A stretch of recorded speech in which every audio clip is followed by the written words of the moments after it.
Memo adewa mo akwaba edewa ba Kofi TV so enwumre interview meko speed papa fi se ensam na meti ya na me se se yedi ho enkomo se ededifo ebe threaten se eniema wo mo akra be gu port wo mo be podia cha aban de ye ntire ne mpanyin nsem da fi se wo mo na ye wo mo dia ehia wo mo eyi pa de na ama abanesa. And secondly, menya these complaints from viewers, especially Ghana for woman say port hono say omampani etwenani ehwe ho niema hodo bi ekoso a emwa ema adwadi enkoso adwadifo enkabomuku wo man Ghana guta na mensaka executive wo fi ha mene wo mo ebabedi enkomo yi edia mensha sem femfiri so obo din na watch opposition starting from opania okura microphone. Kofi Medase Bidinde Nanapuku Many Greater Accra Regional Secretary Namasa Dobo as National Deputy Secretary Guta. All right.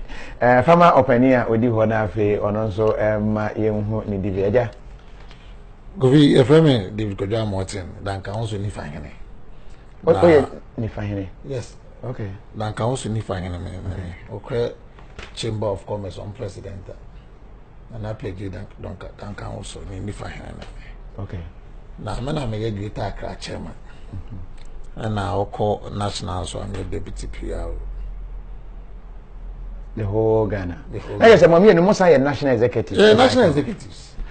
Asam no dia na ma ye den sa. Wo ba enkrata bebre to a wo bo na dia me yam hye me dia na aba, dia na asesa. Kofi mame nchia Ghana for titiri ne edwadifo. Eni ye nwan ma omo ama no ne a. Me say me phone ne ma charge ne 3 times. Ama no ne for a omo frɛ. Say dia na ekoso.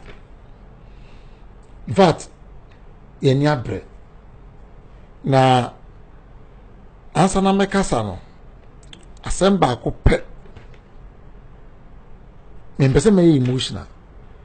asem ba ko pe na mpese me kase ifi abosia itwa wa ija na sa asem ya maka mi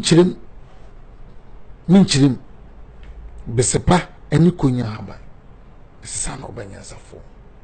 me say if you abosin atwa wa ya adenti na mekasa hwehwem pepesi ekuta me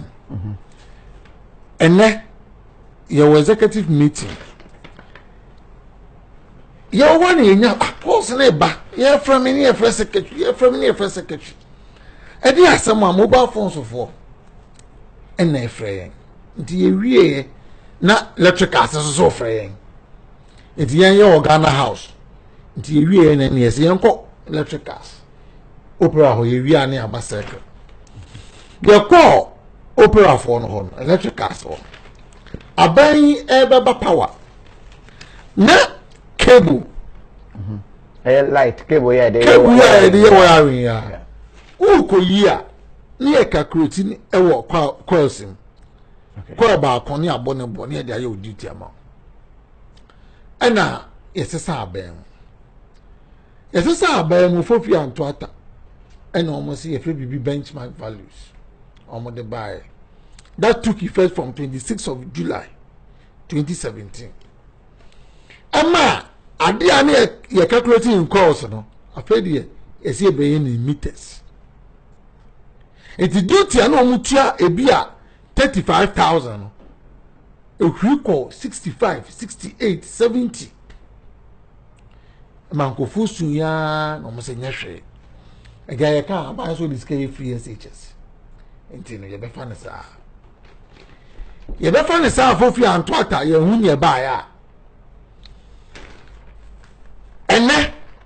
ba ku container bedu tema port ni agent di duty paper brain was na dey mention me space yinti ana okofa ne space share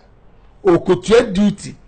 312,000 Ghana cedis 312 at the first note you are saying 65 no from 65 to previous administration now otua 35 for across higher 45 and now yes aben oko 65 68 na ko bia 70 fine afraid here enu a ni duty agent Dubai ene onkosha 312,000 Ghana cedis ayetete 3.12 billion duty na yeso go to ya no bank rate aya 4.48 no o convert to dollar yeso metua $66,000 our 20-footer container or they just about $30,000 na year aden Ghana aden a dear pa na ekoso Ghana aden say you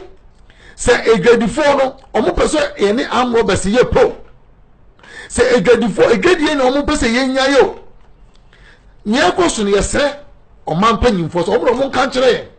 say ewura no ye pese mu je grade ye be jai nene en sama electricals can say en sama phone accessories ni mobile phone dealers omo can say and then some shoe sellers can say I mean ya black as I share ya the containers na si port no nana oni ni ministers omo fa omo fa container no containers esi wonyina ya de cha omo fa na omo fa nye free SHS omo fa containers no na omo nche enye na omo no omo nche aben boni be pa na gedufo e di Ghana mpanyifo say mi ko yi container 68,000 official paper no say buy medical papers no more 68,000 February March me ko the same container, the same goods, the same product, the same quantity, the same quality. Me bet you 188,000. Ade. She mobile phone dey. Yeah, I will hope. Kojo ba redu ma me sorry ma. Kojo ba redu in his wisdom. Every who say talk tax. Eboboa actually so the duty but to mobile phone so eno yi VAT if you mobile phone so eno the talk tax buy enya ban we no oba no ofre bibi news and taxes so oba be ye free o talk tax ye de o aban peska me de bi news aban de sika ena de your man and so per taxa